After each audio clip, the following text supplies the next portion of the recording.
December 4, 2016, nang dumayo sa Osaka, Japan, ang tubong Davao del Sur, Pinoy undefeated prospect na si J.R. Inson, nabitbit ang perfect record na 13-0 upang sagupain ang Japanese fighter na si Ryota Yada na may kartadang 12 wins, 10 knockouts at 3 talo lamang para paglabanan ng bakanting WBO Asia Pacific welterweight title.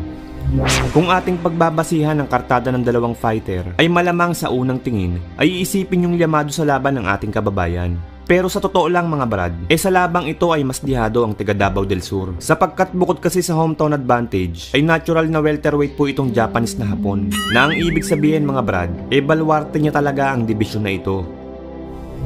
Samantalang si Inso naman, bukod sa ito pa lang ang kanyang kauna-unahang beses na dadayo siya sa labas ng ating bansa, ay ito rin ang unang beses na mangangampanya siya sa 147 pounds. Sapagkat sa 135 pounds lightweight division po talaga ito lumalaban. Bali kung tutuusin mga brad, nilaktawan ni Inso ng junior welterweight para lang makalaban itong Japanese fighter. Bukod dyan mga brad, ay may kabigatan din ang kamao nitong makakasagupan niya na si Yada. Sa katunayan nga po, sa kanyang huling 8 laban, ay lahat po ito ay tinapos niya sa pamamagitan ng knockout at stoppage.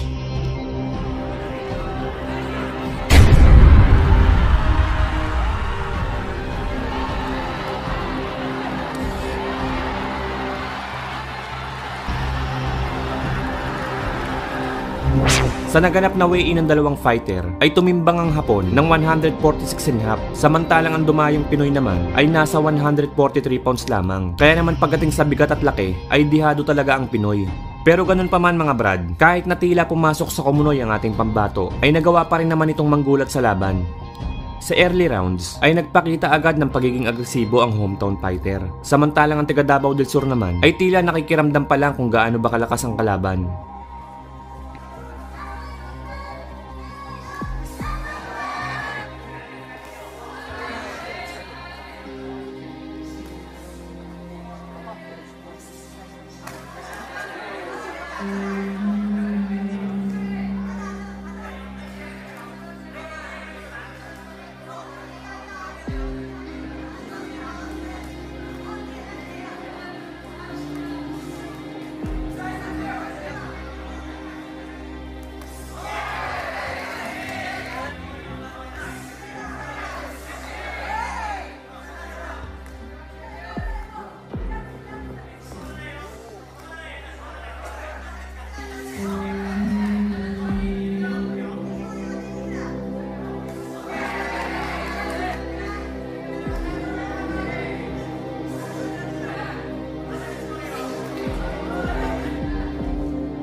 Sa third round, sa unang pagkakataon ay naka-score ng knockdown si Inson matapos kumonekta ang kanan nito sa mukha ng Hapon.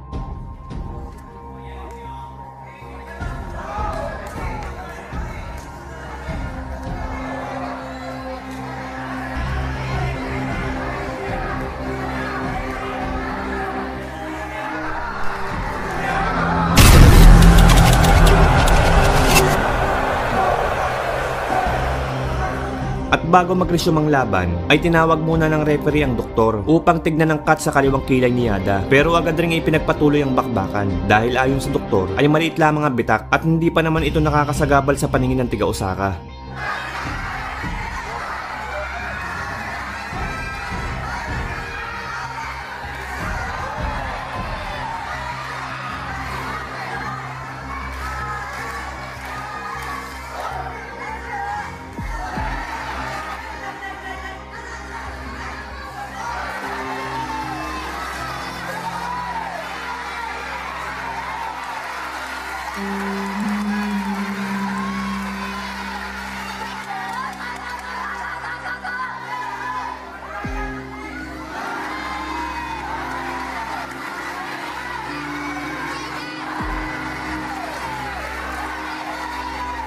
Pero bago tayo magpatuloy, ang bidyong ito ay hatid sa inyo ng sikat na online betting app ngayon na 1xBet.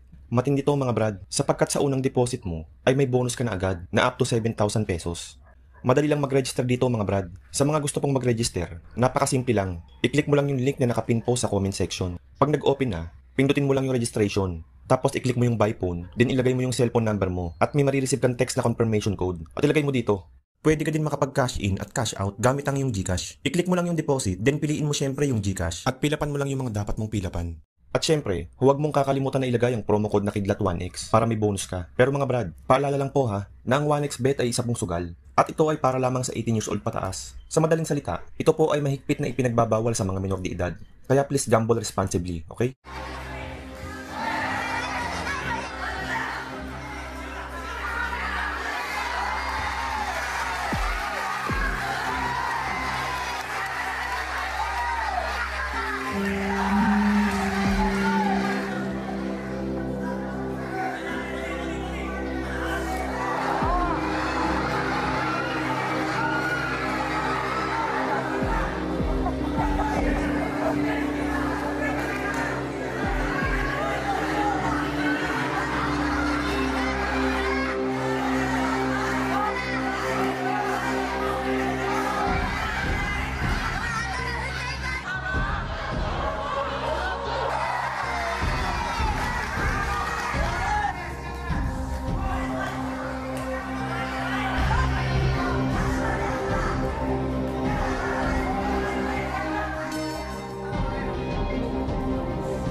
Sa kalagitnaan naman ng aksyon noong 7th round, bumagsak na naman si Yada nang makakounteran siya ng kaliwa ni Inson.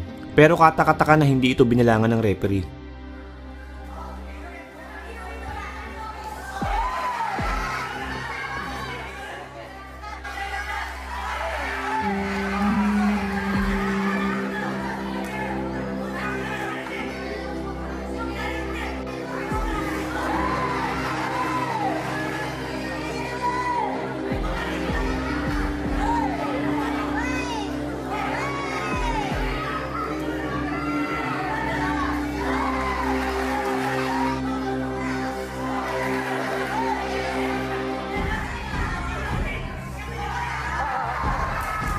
Ito yung nakakainis na parte ng laban mga brad. Hindi naman sa pagiging bias sa ating kababayan. Pero kung titignan mo kasi ang anggulo kung saan nakapwesto ang third man in the ring, ay napakalinaw na nakita niya ang suntok. Kung titignan nga natin ang late foot ng dalawang fighter, ay hindi naman nagkabanggaan at hindi rin nadulas. Kaya naman klaro talaga na ang suntok ng ating kababayan ang rason kung bakit bumagsak ang kanyang kalaban. Makikita nga rin natin na kahit mismong si Inson ay sinesenya sa referee na ang kanyang kaliwa daw ang nagpabagsak kay Yada. Subalit hindi naman siya pinansin ito. Pero ganun pa man mga brad, may kasabihan nga na cheaters never win. Pangit mang sabihin pero may pagkabias talaga itong referee. Dahil imbis kasi nabilangan niya itong si Yada ay hindi niya ginawa sapagkat nadulas lamang daw ito. Kaya naman imbis na may pagkakataon pa sana na makarecover pa ng kahit ilang segundo ang hometown fighter, ay mas lalo pa niya itong ipinahamak. Kaya naman nang muling kumain ng suntok ang hilupang si Yada, ay muli na naman itong natumba. Buti na lang sa pagkakataong ito ay binilangan na siya ng referee sa wakas. Nagawa pa naman itong tumayo at magpatuloy. Pero ilang segundo lang ang nakalipas, ay muli na naman itong bumagsak. Kaya naman sa pagkakataong ito ay dito na nagdesisyon ng third man in the ring na itigil na ang laban. Panalo ang ating kababayan via 7th round technical knockout.